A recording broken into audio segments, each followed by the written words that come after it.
सभी का हमारे YouTube channel official study hub में। दोस्तों, आज हम बात करने वाले हैं मैथ पेडागोजी के इम्पोर्टेंट क्वेश्चन। इसमें हम लगभग 100 क्वेश्चन डिस्कस करने वाले हैं और ये लेक्चर सीटेट 2020 को टारगेट करके चल रहे हैं। और मैथ पेडागोजी के 15 नंबर की मैथ पेडागोजी पूछी जाती है। इसमें से कम 13 से 14 नंबर तो कंफर्म होने चाहिए। तो चलिए दोस्तों, इसी के साथ शुरुआत करते हैं। इम्पॉर्टेंट क्वेश्चन है, ये हमने सारे प्रीवियस ईयर पेपर से लिए, जो आपके लिए काफ़ी हेल्पफुल होने वाला वीडियो है।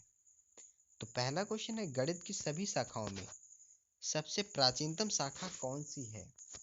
जो अंक गणित है वो गणित की सभी शाखाओं में सबसे प्राचीन है। अगला प्रश्न है, रेखा गणित में प्रायोगिक स्तर पर प्रयुक्त होने वाली शिक्षण विधि कौन है? तो प्रदर्शन विधि जो है हमारी प्रायोगिक स्तर पर प्रयुक्त होने वाली विधि है, शिक्षण विधि है। अगला प्रश्न, एक अच्छी मूल्यांकन विधि वह है जिसमें देखा जाए, तो क्या देखा जाए? बालक के व्यवहार में परिवर्तन करने की विधि, ये सबसे एक अच्छी मूल्यांकन विधि है।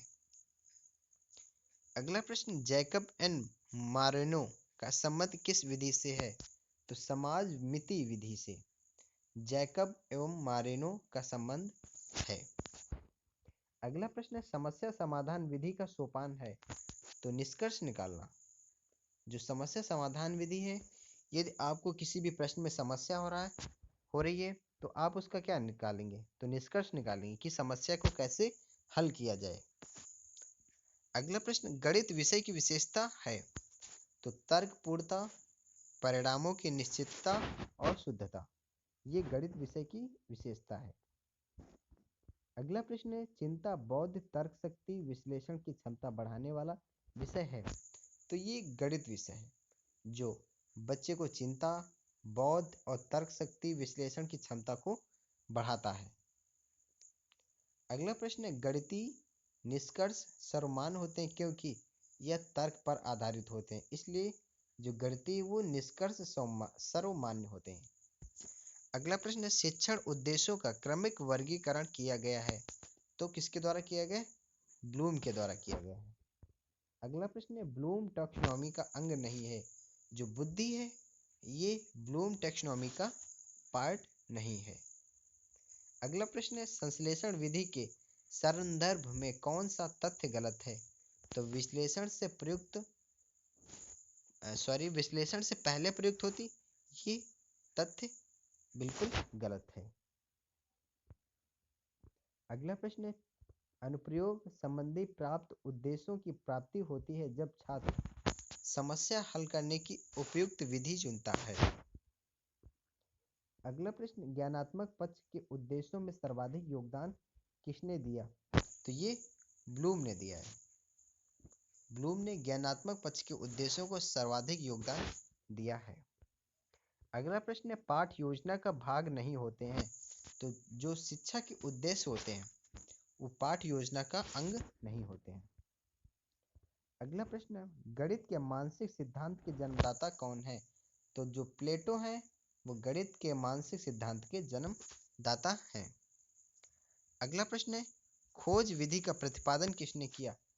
तो प्रोफेसर आर्मस्ट्रांग ने खोज विधि का प्रतिपादन किया। अगला प्रश्न है, निगमन विधि का उपयोग होता है सूत्र का प्रयोग करना। जो निगमन विधि है उसमें सूत्र का प्रयोग करना। जो आगमन विधि होती है उसमें पहले उदाहरण दिया जाता है, बाद में उसको सॉल्व किया जाता है। निगमन विधि में पहले उसको सूत्र पे आधारित होती है, पहले सूत्र बताया जाएगा, फिर उसके बाद में क्वेश्चन को सॉल्व कर दिया जाएगा।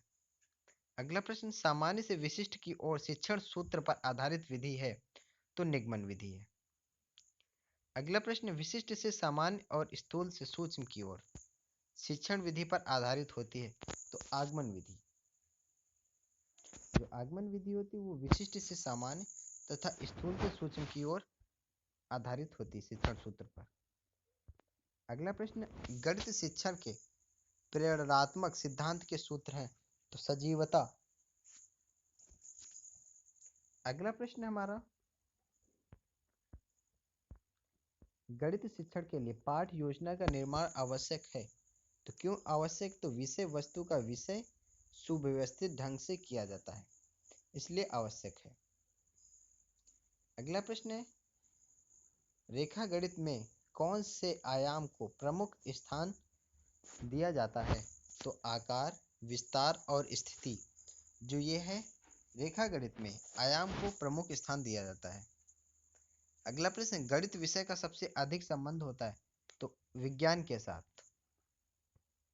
अगला प्रश्न, वह उद्देश्य जो शिक्षण गणित पढ़ाने के बाद कक्षा में ही प्राप्त कर लेता उसे क्या कहा जाता? तो उसे शिक्षण उद्देश्य कहा जाता है। अगला प्रश्न है, गणित शिक्षण के मूल्यांकन में ब्लूप्रिंट है। तो प्रश्न पत्र निर्माण की आधारशिला जो है वो गणित शिक्षण में मूल्यांकन में ब्लूप्रिंट है।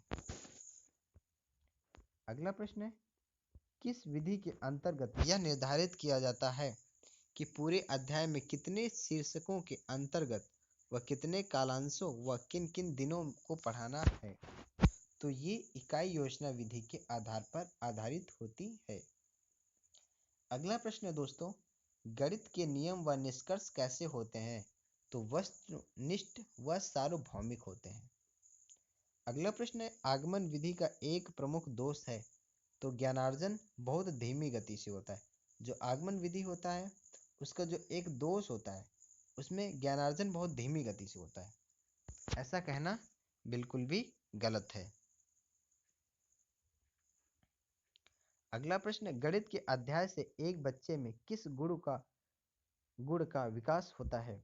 तो आत्मविश्वास, तार्किक सोच, विश्लेषण सोच का विकास होता है। अगला प्रश्न है, गणित सभ्यता और संस्कृति का दर्पण है, यह कथन किसने कहा है? तो हॉन्ग वेन ने कहा है। ये काफी इंपॉर्टेंट क्वेश्चन है। अगला प्रश्न हमारा, उपलब्धि परीक्षण व नैदानिक परीक्षण में अंतर है। तो किसका अंतर है? उद्देश्य का केवल अंतर है। अगला प्रश्न, त्रिभुज की रचना हेतु आवश्यक उपकरण या सामग्री क्या होनी चाहिए? तो कंपास, पैमाना और पेंसिल होनी चाहिए। अगला प्रश्न, वस्तुनिष्ठ परीक्षण की सर्वाधिक महत्वपूर्ण विशेषता है। तो वैधता जो है वो वस्तुनिष्ठ परीक्षण की सर्वाधिक महत्वपूर्ण विशेषता है। अगला प्रश्न, मूल्यांकन का निकटतम संबंध होता है तो उद्देश्य से होता है। अगला प्रश्न, मनुष्य के जीवन की गतिविधियों में गणित का सर्वाधिक उपयोग होता है तो सामाजिक व आर्थिक गतिविधियों का सर्वाधिक उपयोग होता है मनुष्य के जीवन में। अगला प्रश्न, कौन सा कार्य अध्यापक से संबंधित नहीं है? तो बजट बनाना जो है ये अध्यापक से संबंधित नहीं होता है। अगला प्रश्न, सर्वाधिक प्रभावशाली शिक्षण सामग्री है। तो प्रत्यक्ष अनुभव, जो किसी व्यक्ति के द्वारा प्रत्यक्ष अनुभव किया जाता है स्वयं से, वो सर्वाधिक प्रभावशाली माना जाता है। अगला प्रश्न, छात्र गणित की गणना में गति प्राप्त कर सकते हैं तो अभ्यास के द्वारा। बच्चा गणित के विषय में जितना ज़्यादा अभ्यास करेगा उतनी ज़्यादा गति प्राप्त कर लेगा। अगला प्रश्न है हमारा, गणित की प्रकृति एवं संरचना में कौन सी विशेषता नहीं है? तो गणित की सभी शाखाओं का मूलभूत आधार समुच्चय सिद्धांत भाषा है। अगला प्रश्न है, गणित सभी विज्ञानों का द्वारा कुंजी है, यह शब्द किसने कहा? तो रोजर बेकर ने यह शब्द कहा है। क्या कहा है? तो गणित सभी विज्ञानों द्वारा कुंजी है। अगला प्रश्न, ज्ञानात्मक पक्ष में सबसे उच्च उद्देश्य किसे माना गया है? तो जो मूल्यांकन है उसे ज्ञानात्मक पक्ष में सबसे ऊंचा उद्देश्य माना गया है। अगला प्रश्न, सामान्य से विशिष्ट का सिद्धांत किस में प्रयोग होता है? तो जो निगमन विधि होता है उसमें सामान्य से विशिष्ट का सिद्धांत का प्रयोग होता है। अगला प्रश्न, गणित में किस विधि से हम पराया सूत्र तथा नियमों की सहायता लेते हैं? तो निगमन विधि में। अगला प्रश्न, छोटी कक्षाओं में गणित विषय में रुचि उत्पन्न करने के लिए पढ़ाने का तरीका होना चाहिए मनोरंजन एवं खेल संबंधी तरीका होना चाहिए छोटी कक्षाओं में। जैसे छोटे बच्चों को यदि आप किसी भी विषय में उनकी रुचि जागृत करना चाहते हैं तो उन बच्चों को मनोरंजन और खेल संबंधी विषयों के साथ जोड़ना चाहिए, जोड़कर पढ़ाना चाहिए। अगला प्रश्न है, यदि एक विद्यार्थी गणित विषय में कई बार अनुत्तीर्ण हो जाता है तो वह यह जानने के लिए कि गणित की किस शाखा में वह कमजोर है, निम्न में कौन सी विधि उपयोग में लेंगे। तो उपचारात्मक तरीका है जो उससे किसी भी बच्चे की जो गणित में विषय में कई बार अनुत्तीर्ण हो चुका है तो यह पता चल जाएगा कि वह बालक किस शाखा में कमजोर है। अगला प्रश्न, एक शिक्षिका शिक्षार्थियों से पत्तियों को एकत्र करने और समिति पैटर्न की पहचान करने के लिए कहती है। यह कार्य शिक्षिका को किस प्रयास को दर्शाता है। तो ये शिक्षिका विद्यार्थियों को वास्तविक जीवन को गणितीय अवधारणाओं के साथ जोड़ने का संबंध करती है। अगला प्रश्न है, एक गणित शिक्षिका संकल्पना पढ़ाते समय विद्यार्थियों की अक्सर पृष्ठपोषण लेती है तो इस क्रिया को रूपात्मक आकलन कहा जा सकता है। अगला प्रश्न, गणित की प्रकृति कैसी है। तो यह एक तार्किक है। अगला प्रश्न, अभ्यास शिक्षण किस में सहयोग करता है। तो सैद्धांतिक ज्ञान का उपयोग करने की क्षमता का विकास करना। अगला प्रश्न, क्रियात्मक गणित का महत्व होता है। तो जो स्वयं करके सीखना ये क्रियात्मक गणित का सबसे महत्वपूर्ण होता भाग है।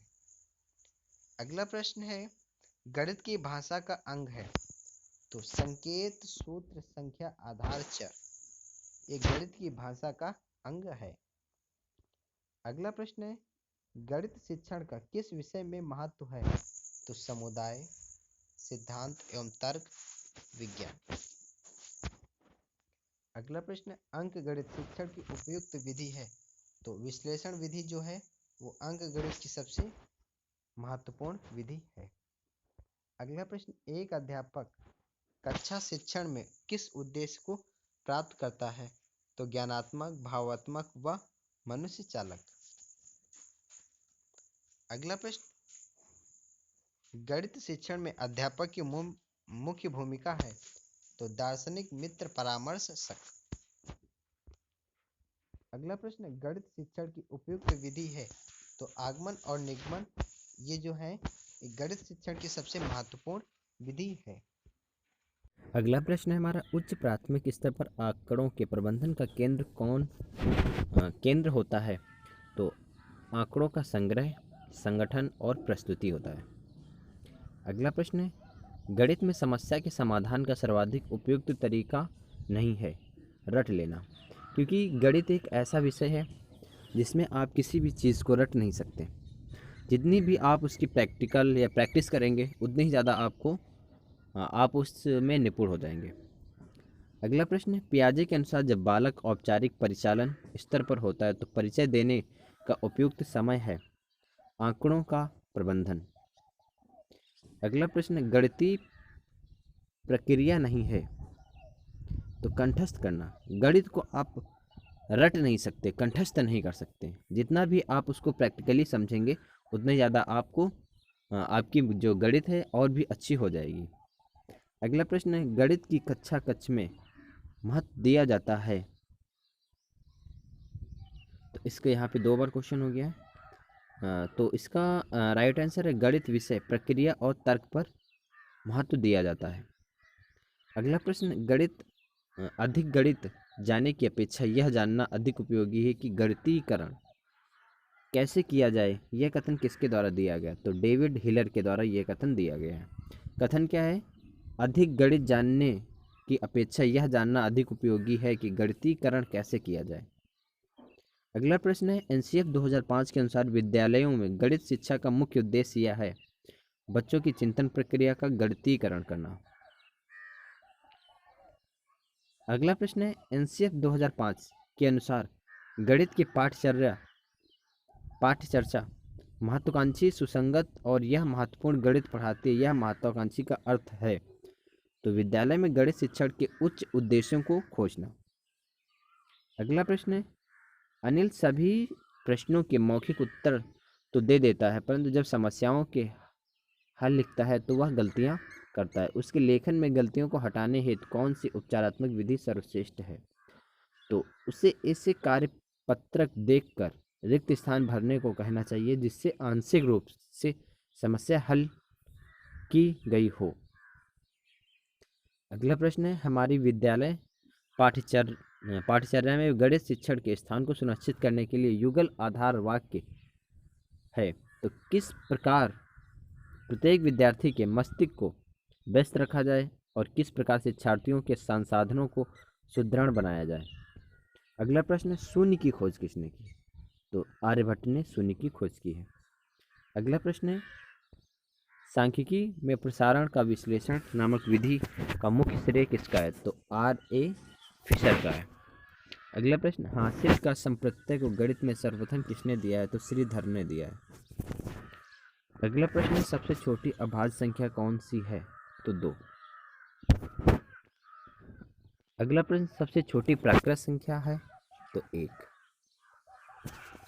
गणित विज्ञान है? तो घटनाओं का विज्ञान है।